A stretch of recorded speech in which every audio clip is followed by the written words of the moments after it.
Hello everyone. चलिए आज के इस टॉपिक में डिस्कस करेंगे section 36 open income tax act,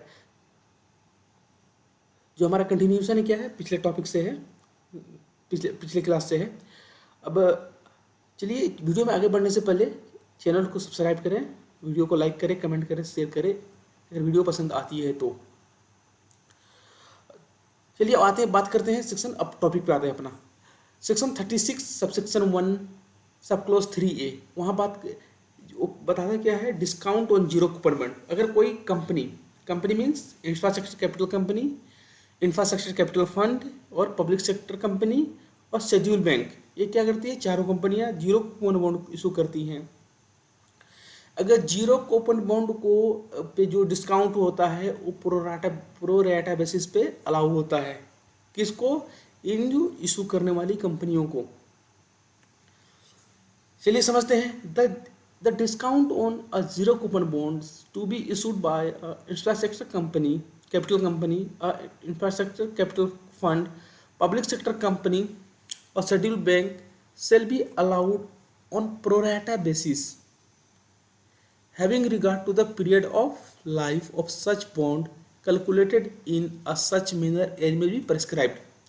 अब क्या है यहाँ पर प्रो राटा बेसिस किसको बोलेंगे? ये चार कंपनियां हो गई, infrastructure capital company, infrastructure capital company, infrastructure capital fund, public sector company और शेड्यूल बैंक। ये चार कंपनियां क्या कुछ करती हैं? Zero coupon bond. Zero coupon bond क्या होता है? एक बॉन्ड होता है जिसको वो क्या करती है, जो उसकी फेस वैल्यू है उस पर कंपनियां उससे कम पे इसको इशू करती हैं। ये चारों कंपनियां बॉन्ड को, जीरो बॉन्ड को कम, जो उसकी वैल्यू है, जो फेस वैल्यू है सपोज उससे कम पे इशू करती हैं। सपोज मान लो फेस वैल्यू है 100 रुपये का, उसको इशू करा इन कंपनियों ने, चारों कंपनियों ने 70 रुपये में। मैच्योरिटी पीरियड पे, सर्टन पीरियड ऑफ टाइम पे इसको क्या करेगी, जिसको इन्होंने इशू करा है जीरो कूपन बॉन्ड, वो क्या करेगी, इसको मैच्योरिटी पीरियड पे क्या करना है, इसको ये 150 रुपये इसको वापस करेगी। मैच्योरिटी पीरियड मैच्योर होने पे बॉन्ड को किसको 150 रुपये वापस करेगी, जिसको इन्होंने क्या करा है, जीरो कूपन बॉन्ड को इशू करा है। इस पीरियड में ये क्या हो जाएगा, हमारा डिस्काउंट हो जाएगा। हमारा 80 रुपये क्या हो गया, डिस्काउंट हो गया। अब 80 रुपये डिस्काउंट को एक साल में अलाउ नहीं होगा, ये एक, क्योंकि हो सकता है जीरो कूपन बॉन्ड किसी 5 साल, 7 साल, 8 साल, 10 साल के लिए हो सकता है। तो जिन के लिए इन्होंने इशू करा है उसको कैलेंडर मंथ से डिवाइड कर देंगे, कैलेंडर मंथ से डिवाइड कर देंगे, नंबर ऑफ कैलेंडर मंथ।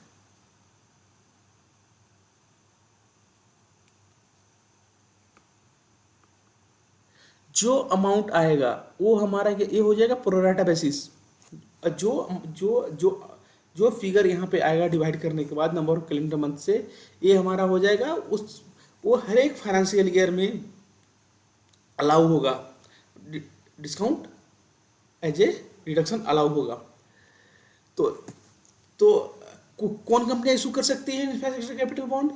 क्या? Infrastructure capital company, infrastructure capital fund, public sector company और शेड्यूल बैंक, ये तीन कंपनियां इशू कर सकती हैं। ये चार कंपनियां इशू कर सकती हैं किसको, जीरो कूपन बॉन्ड को। जीरो कूपन बॉन्ड पे जो डिस्काउंट होता है वो कैसे अलाउ होता है, पूरा बेसिस पे अलाउ होता है। अब डिस्काउंट किसको बोलेंगे? The difference of the amount received और receivable by the infrastructure capital company, infrastructure capital fund, public sector company, schedule bank on the issue of the bond और amount payable by such company और fund और bank on maturity और redemption of the bond.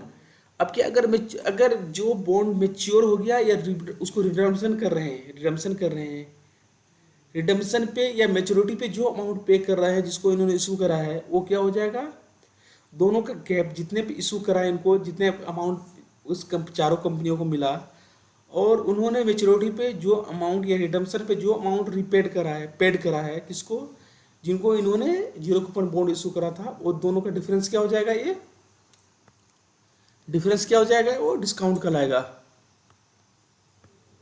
ठीक है, यहाँ पर maturity maturity पे जो मिलता है या रिडम्पशन पे मार्क करने वाली बात है। अब पीरियड ऑफ बॉन्ड क्या होगा, the period commencing from the date of the issue of the bond and ending on the date of the maturity of the redemption.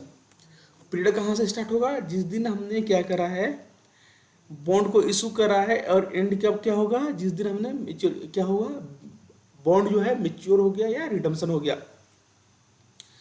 यहाँ पर इंफ्रास्ट्रक्चर कंपनी और इंफ्रास्ट्रक्चर कैपिटल फंड कहाँ पे defined है हमारा, किसको किस कंपनी को बोलेंगे, सेक्शन 10 सब सेक्शन 31G में ये डिफाइंड है कि जब वो सेक्शन पे जाएंगे तो डिस्कस करेंगे वहाँ पे किसको हम इंफ्रास्ट्रक्चर कैपिटल कंपनी और इंफ्रास्ट्रक्चर कैपिटल फंड किसको बोलेंगे, किन कंपनी किनको बोलेंगे, वहाँ पर डिस्कस वहाँ पर मेंशन है सेक्शन 10 सब सेक्शन 23G में। अब आगे बात करते हैं, एग्जाम्पल हमने लिया है यहाँ पर जीरो को डिस्काउंट कैसे कैलकुलेट करेंगे, जो हमने ऊपर भी एक एग्जाम्पल के थ्रू मैंने बताया था यहाँ पर अभी, फिर उसको दोबारा से बढ़ते हैं। Zero coupon bond issued on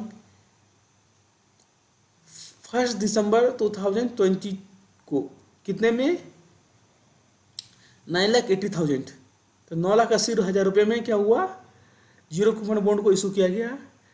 date of maturity क्या है, 30/11/2030, मतलब 30 नवंबर 2030, 30 नवंबर 2030। मेच्योरिटी वैल्यू कितना है, जो हमने इन्होंने इशू करा था 9,80,000 का, मेच्योरिटी वैल्यू कितनी होगी इसकी, 20 लाख।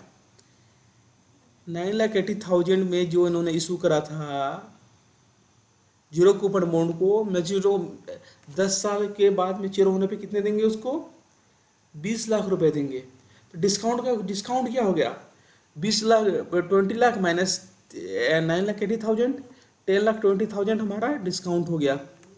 अब इसको प्रोराटा बेसिस पे डिवाइड करेंगे। यहाँ पर जो नंबर ऑफ मंथ कितना हो गया, हम कैलेंडर मंथ लेंगे हमेशा, यहाँ पर हम क्या लेंगे, हमेशा कैलेंडर मंथ लेंगे।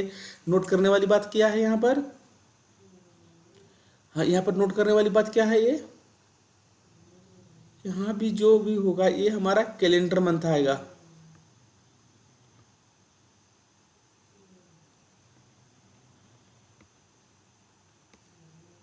एक कैलेंडर मंथ लेंगे यहाँ पर, तो हमारे कितने नंबर ऑफ पीरियड हो गए, कैलेंडर मंथ कितना हो गया, 120 डेज हो गया, 120 डेज।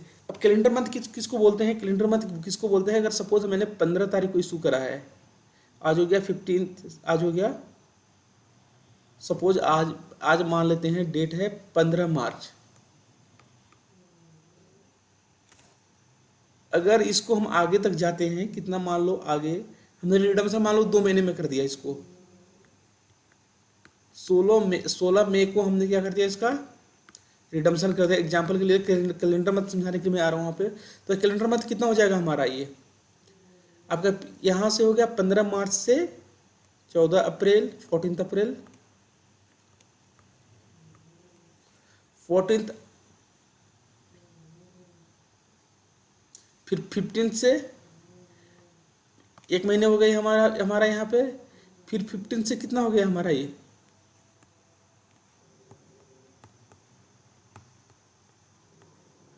फिफ्टीन अप्रैल से लेके हमारा इस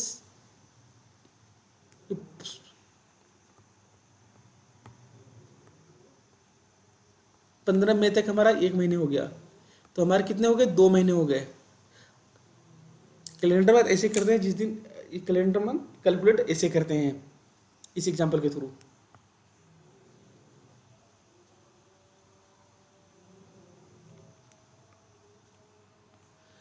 तो यहाँ पर हमारा जो कैलेंडर मंथ है 180 डेज है, 120 डेज 120 मंथ है, हमारा कितना डिस्काउंट कितना है, 10,20,000, तो डिवाइड कर दिया 10,20,000 को 1,20,000 से, तो हमारा कितना हो गया, ये प्रोराटा कितना हो गया, जो पर मंथ हमें डिस्काउंट मिलेगा है कितना, ये 8,500, 8,500 रुपये हमारा क्या हो गया, मंथली डिस्काउंट हो गया। तो फाइनेंशियल ईयर हमारा जब इशू कब करा था इन्होंने, 20-21 में करा था। 20-21 में हमारे कितने मंथ हो गए, दिसंबर में इशू करा था, दिसंबर जनवरी फरवरी मार्च 4 महीने हो गए। तो 4 महीने मंथली प्रोराटा कितना हो गया, यहाँ पर 8,500 रुपये हो गए, तो टोटल कितना हो गया, 34,000 रुपये फाइनेंशियल ईयर बीस इक्कीस में मिलेंगे। अब इक्कीस बाईस में कितने मिलेंगे, इक्कीस बाईस में कितने मिलेंगे, फाइनेंशियल ईयर इक्कीस बाईस में कितने मिलेंगे, 8,500 मल्टीप्लाइड बाय 12। जो फिगर आएगा यहाँ पर ये हमारा क्या हो जाएगा, फाइनेंशियल ईयर 21-22 में मिलेगा डिस्काउंट हमें, मतलब जो हमें खर्चे अलाउ होंगे। सिमिलरली पीरियड हम क्लेम कहाँ तक करेंगे, क्लेम कहाँ तक करेंगे, फाइनेंशियल ईयर, ये कहाँ तक जाएगा कैलकुलेशन हमारा, फाइनेंशियल ईयर 2030-31 तक हमें मिलेगा, हम क्लेम कर पाएंगे इसको। आई होप एग्जाम्पल के थ्रू समझ में आ गया होगा प्रोडक्ट डिस्काउंट हमें कैसे क्लेम कैसे करेंगे। अब बात आगे करते हैं क्या, कि अगर यहाँ कैलेंडर मंथ कैलकुलेट करते टाइम क्या होगा, कि अगर हमारा 15 दिन से, किसी महीने में 15 दिन से अधिक अगर जो पीरियड है उससे हम प्रोराटा में कैलकुलेट करते टाइम मंथ को क्या करेंगे, एक महीने से बढ़ा लेंगे। मतलब यहाँ पर अगर 15 दिन या 15 दिन से अधिक के पीरियड को क्या करेंगे, एक महीने मान लेंगे, 1 मंथ, या 15 दिन या 15 दिन से अधिकम है, यहाँ जहाँ 15 दिन से कम है उसको क्या कर लेंगे हमारा, उसको इग्नोर कर देंगे, इसको इग्नोर कर दिया जाएगा।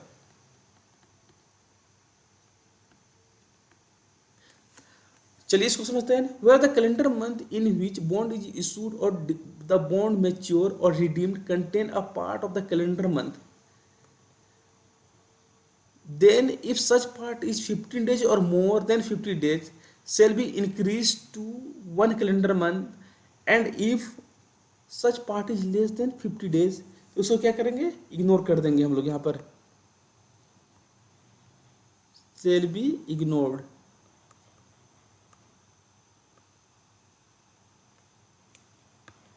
ठीक है। अब बात आती है सेक्शन, ये तो कंप्लीट हो गई, discount on zero coupon bond हमें अलाउ कैसे होगा, प्रोराटा बेसिस पे अलाउ होगा, कि कौन कौन कंपनियां इशू करेंगी, infrastructure capital company, infrastructure capital fund, public sector company, schedule bank issue करेगी इसको। डिस्काउंट हमें प्रोराटा बेसिस पे अलाउ होगा। पीरियड ऑफ, अब हम ये प्रोराटा कैसे कैलकुलेट करते हैं वो हमने समझा अभी एक एक करके आगे। अब आगे सेक्शन में बात करते हैं, सेक्शन 36 सबसेक्शन 1, सबसेक्शन सब क्लोज 4 और सेक्शन 36 सबसेक्शन 1 सब क्लोज 5 की बात करते हैं। Contribution to the provident fund and other funds, ये कंट्रीब्यूशन किसके द्वारा है, एम्प्लॉयर के द्वारा। ये कंट्रीब्यूशन किसके द्वारा है, प्रोविडेंट फंड और अदर फंड में किसके द्वारा, ये है एम्प्लॉयर का कंट्रीब्यूशन किया है, ये एम्प्लॉयर्स कंट्रीब्यूशन है ये। अगर एम्प्लॉयर क्या करता है, प्रोविडेंट फंड में या सुपर एनुएशन फंड में या ग्रेच्युटी फंड में क्या करता है, ये अगर अपना कंट्रीब्यूशन देता है तो क्या है, अलाउ होता है एम्प्लॉयर को एज ए डिडक्शन। एक्चुअली हालांकि ये जो contribution to recognise provident fund, approved gratuity fund और ये पेमेंट बेसिस पे अलाउ होता है। तो यहाँ पर डिडक्शन की बात करेंगे हम, डिडक्शन हमें मिलेगा या नहीं मिलेगा, बात करा कहाँ है, सेक्शन 36 सबसेक्शन 1 सब क्लोज 4, सेक्शन 36 सबसेक्शन 1 सब क्लोज 5 में बात करें। यहाँ पर समझते हैं।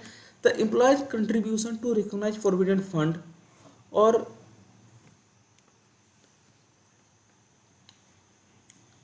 दोबारा समझते हैं इसको, the employer's contribution to the recognized provident fund or approved superannuation fund or gratuity fund are allowable subject to the following. The gratuity fund should be settled upon the trust. The amount contributed should be periodic payment, not a ad hoc start payment. The gratuity fund should be for the exclusive benefit of the employee.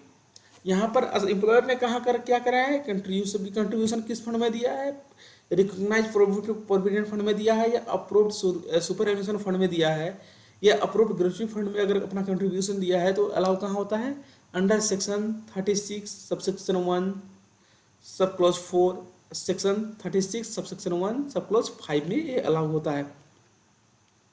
अब आगे बात आती है क्या कि अगर employer ने क्या करा है, अपना कंट्रीब्यूशन पेंशन फंड में दिया है, जो सेक्शन कहाँ डिफाइंड है, सेक्शन 80 CCD में, तो वो भी एम्प्लॉयर को अलाउ होता है एज डिडक्शन। यहाँ पर उन्होंने केपिंग कर दी है कि जो एम्प्लॉयर कंट्रीब्यूशन जो है क्या होगा, पेंशन फंड में कितना होगा, 10% से अधिक नहीं होगा। एम्प्लॉयर कंट्रीब्यूशन पेंशन फंड में एम्प्लॉयर कंट्रीब्यूशन 10% तक होगा, 10% ऑफ सैलरी। सैलरी मतलब क्या है, basic salary plus DA dear allowance for the purpose of computing 10% of salary. यहाँ सैलरी किसको बोलेंगे, तो बेसिक सैलरी प्लस DA को बात करेंगे, यहाँ पर डियर अलाउंस की बात करेंगे, यहाँ पर ये है। चलिए समझते हैं इसको।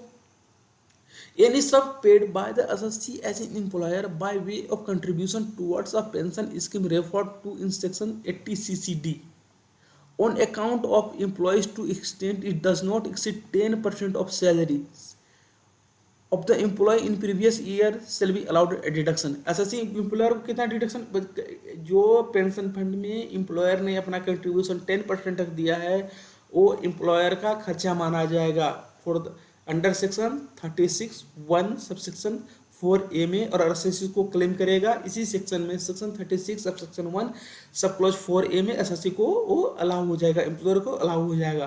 पर यहाँ पर खर्चे जो है वो 10% से अधिक नहीं होने चाहिए। जो पेंशन फंड में इसका कंट्रीब्यूशन है वो 10% से अधिक नहीं होना चाहिए। 10% से किसका, सैलरी का। सैलरी मतलब यहाँ पर कितना है, क्या है, सैलरी मतलब है salary plus basic salary plus DA dearness allowance.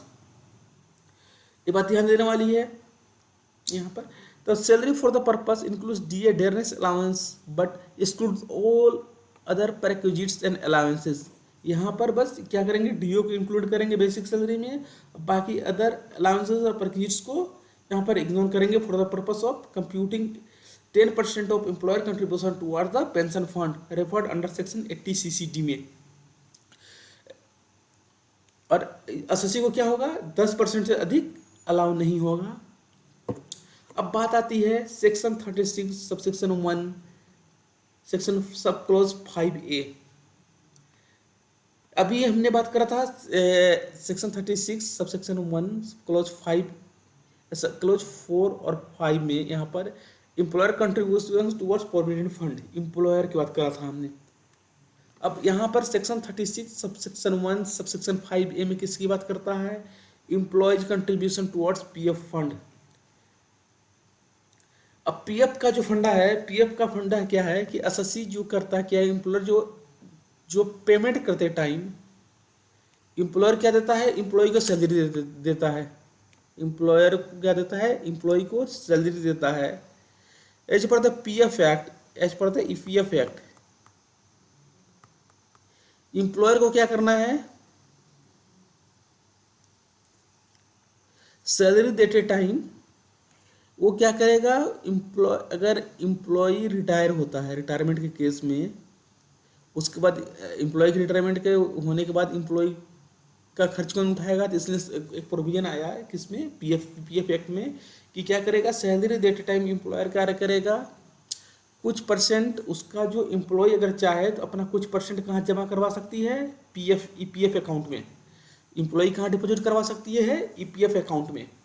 तो जितना परसेंट अपने सैलरी का EPF अकाउंट में डिपॉजिट करवाएगी एम्प्लॉय, उतना कंट्रीब्यूशन क्या करेगा, एम्प्लॉयर भी डिपॉजिट करवाएगा अपना, कहाँ पे, एम्प्लॉय के EPF अकाउंट में। ये शायद 12% है जो यहाँ पर एम्प्लॉय अधिक से अधिक कितना कर सकता है, 12% डिपॉजिट करवा सकता है। तो यहाँ 12% 12% जो बात करता है एम्प्लॉय कहाँ कराएगा, अपने PF अकाउंट में डिपॉजिट करवाएगा। तो सिमिलरली उतना परसेंट ही 12% ही एसएससी एम्प्लॉयर को क्या करना है, एम्प्लॉय के PF अकाउंट में डिपॉजिट करवाना है। मतलब यहाँ पर क्या हुआ, कि एसएससी ने यहाँ पर मान लिया एम्प्लॉय ने क्या करा है कि एक महीने में उनके कितने डिपॉजिट करवाता है, 120 रुपये का। तो एम्प्लॉयर भी 120 रुपये क्या कहाँ करवाएगा, एम्प्लॉय के ईपीएफ अकाउंट में डिपॉजिट करवाएगा। तो यहाँ पर ये हो गया एम्प्लॉयर कंट्रीब्यूशन, एम्प्लॉय कंट्रीब्यूशन हो गया यहाँ पर, और ये हो गया आपका एम्प्लॉयर कंट्रीब्यूशन, एम्प्लॉयर कंट्रीब्यूशन। अब डिपॉजिट कौन करवाएगा, एसएससी क्या करेगा, सैलरी देते टाइम सपोज इस एम्प्लॉय जिस एम्प्लॉय ने 120 रुपये ना क्या पीएफ अकाउंट में डिपॉजिट करवाया है, सपोज उसकी सैलरी कितनी होगी 1000 रुपये की, तो 120 रुपये डिडक्ट करके एम्प्लॉय कंट्रीब्यूशन डिडक्ट करने के बाद, एम्प्लॉयज कंट्रीब्यूशन डिडक्ट करने के बाद एसएससी क्या करेगा, एम्प्लॉयर क्या करेगा, एक उसकी सैलरी कितना पे करेगा, 880 रुपये सैलरी पे करेगा, किसको, उस एम्प्लॉय को। और जो 120 रुपये एम्प्लॉयज कंट्रीब्यूशन था और 120 जो एम्प्लॉयर कंट्रीब्यूशन था, वो क्या करेगा, जो प्रेस्क्राइब ड्यू डेट है, प्रेस्क्राइब ईपीएफ का जो ड्यू डेट है उसके पहले पहले वो क्या करेगा, डिपॉजिट कर देगा कहाँ पर, ईपीएफ अकाउंट में। किसके ईपीएफ अकाउंट में, एम्प्लॉय के ईपीएफ अकाउंट में 240 रुपये डिपॉजिट कर देगा on before the due date of prescribe due date, employees के ईपीएफ अकाउंट में डिपॉजिट कर देगा। तो हमने यहाँ बात करा था जो अभी section 36 sub section 1 sub clause 4 में यहाँ पर एम्प्लॉयर कंट्रीब्यूशन की बात करी थी। अब आता है एम्प्लॉयज कंट्रीब्यूशन। एम्प्लॉयज कंट्रीब्यूशन में क्या है, यहाँ पर हमें क्या होता है, अगर ड्यू डेट मीन्स अगर हमने रिटर्न फाइल करने से पहले पहले भी अगर डिपॉजिट करवा दिया इसको एम्प्लॉयर कंट्रीब्यूशन को, तो 43B में हमें डिडक्शन अलाउ हो जाता है। अब इन्होंने यहाँ पे क्या करा है कि अगर एम्प्लॉयज कंट्रीब्यूशन अगर एसएससी ने को कहाँ, एम्प्लॉयर को कहाँ डिपॉजिट करवाना है, कहाँ डिपॉजिट करवाना है, एसएससी के एम्प्लॉय के ईपीएफ अकाउंट में। अगर और कब डिपॉजिट करवाना है, प्रेस्क्राइब ड्यू डेट है जो रिस्पेक्टिव एक्ट का पीएफ का रिस्पेक्टिव एक्ट क्या है, यहाँ पे पीएफ ईएसआई बहुत सारा हो सकता है, यहाँ पे वेलफेयर फंड की बात कर रहा है तो मैंने पीएफ का यहाँ पे एग्जांपल लिया। तो पीएफ एक्ट में क्या होता है, ड्यू डेट क्या है, ये जिस महीने का है उसके अगले महीने के 15 तारीख तक डिपॉजिट करवाना है, नेक्स्ट मंथ के 15 तारीख तक डिपॉजिट करवाना है इसको। अगर एम्प्लॉय ने क्या करा कि एम्प्लॉयर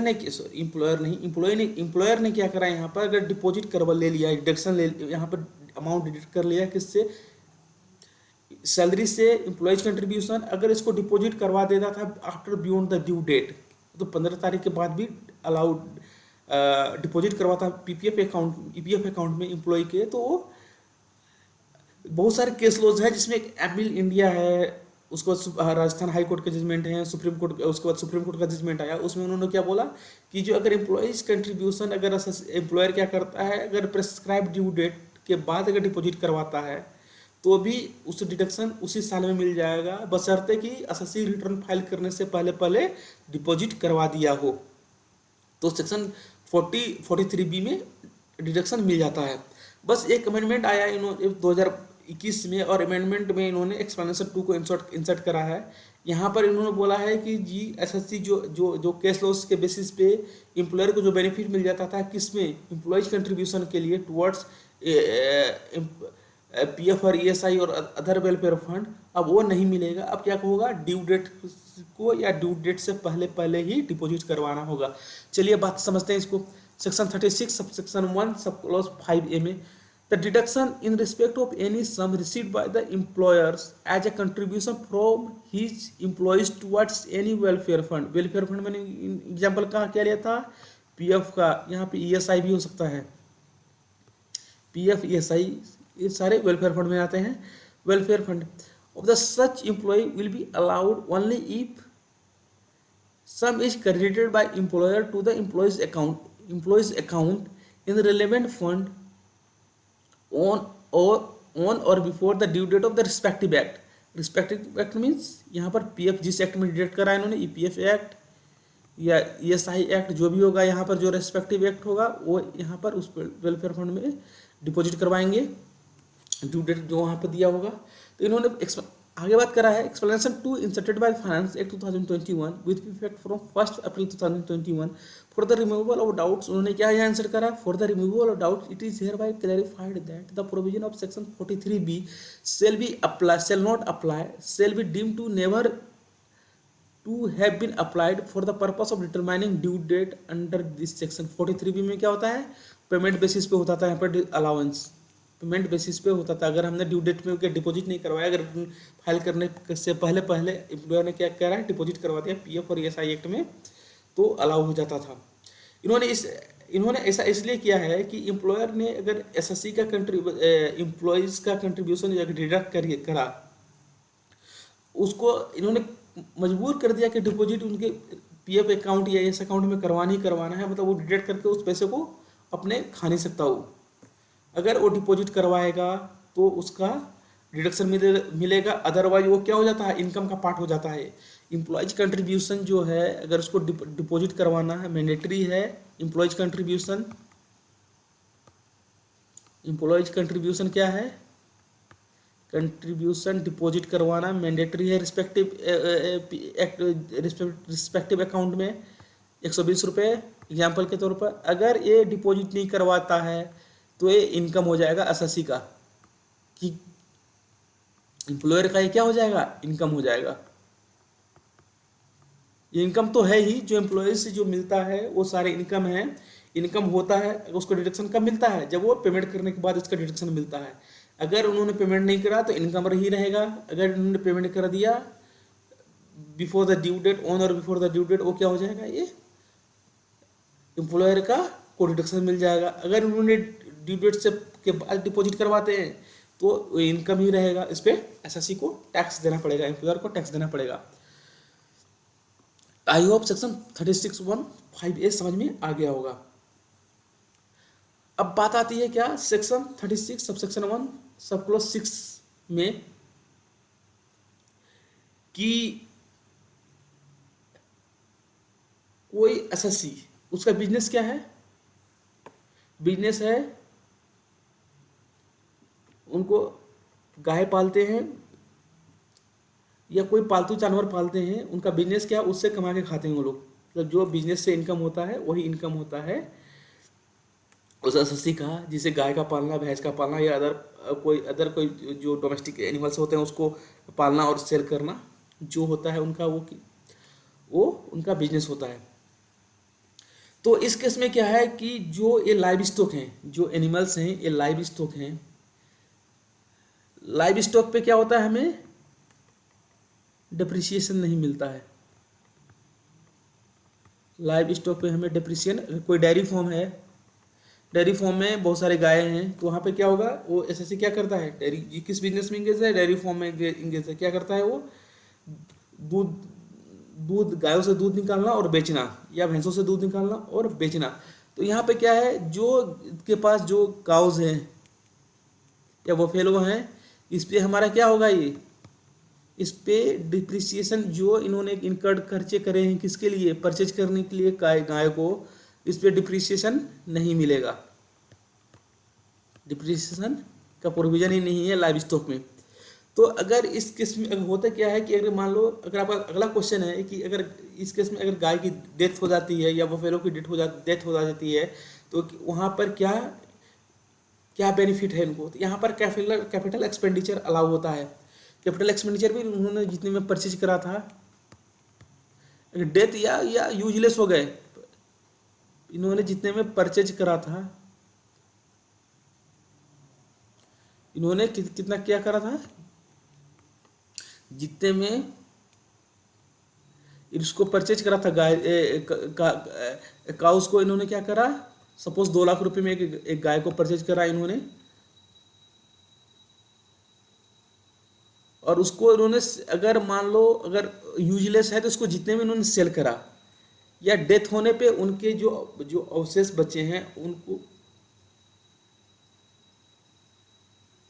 जो उनके जो अवशेष बचे उनके सेल करने पे जो मिला अमाउंट वो लेस हो जाएगा। सपोज यहाँ पर जो उनके अवशेष थे उसको बेचने पे इनको 10,10,000 रुपये मिले, तो 1,90,000 रुपये हमें क्या हो जाएगा, ये अलाउ हो जाएगा डिडक्शन।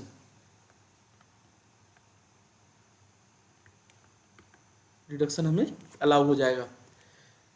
अब बात समझते हैं यहाँ पर, the expenditure incurred on the purchase of animals is allowed a deduction in respect of the animals which have died or become the permanently useless। असल से क्या है, किस बिजनेस में इंगेज है, डेयरी फार्म में इंगेज है या दूसरे इसमें इंगेज है, वहाँ पर क्या है, एनिमल्स को पालता है, जैसे यहाँ पर मैंने एग्जाम्पल लिया था, गाय को पालता है, यहाँ पर दूध निकालता है, बेचता है, जो परचेज करा उसका कैपिटल एक्सपेंडिचर है, उस पर डिप्रिसिएशन अलाउ नहीं होता। अगर उसके डेथ पे या अगर यूजलेस होगी, अगर गाय अगर दूध नहीं दे रही है, यूजलेस है परमानेंटली, तो क्या करेगा, उसको सेल कर देगा, या तो क्या करेगा, ये अगर डेथ हो जाती है, डेथ के केस में क्या होगा, उससे जो कार्केसेस हैं, जो उसके अवशेष है, अगर उसको सेल करने पर जो अमाउंट मिलेगा, उसको जितने परचेज कर उससे लेस कर देने के बाद जो अमाउंट, जो फिगर आएगा वो हमें अलाउ हो जाएगा एज ए डिडक्शन। इसको दोबारा समझते हैं, expenditure incurred on the purchase of the animals is allowed as deduction in respect of animals which have died on और become the permanently useless. No depreciation is allowed on such capital expenditure. Such capital expenditure will be written off as a loss in the year in which the animal dies or become permanently useless for such business or profession। क्या है, इस पर depreciation allow नहीं होगा, हमने पहले discuss करा। इस पर जो कैपिटल एक्सपेंडिचर होगा वो राइट ऑफ करेंगे एज ए कैपिटल लॉस, किस साल में, जिस साल में उस एनिमल का डेथ होता है या परमानेंटली यूजलेस होता है। कब, the amount of the allowance is the difference between the actual cost of animal and the price realised on the sale of animals themselves और देयर कार्केसेस।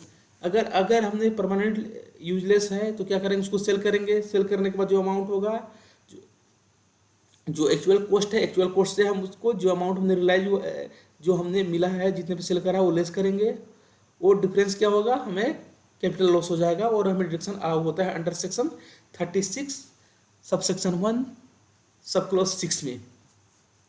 आई होप आप लोगों को समझ में आ गया होगा ये। अगर कोई डाउट हो तो मैं कमेंट बॉक्स में मेंशन कर सकते हैं। Thank you, see you again next video.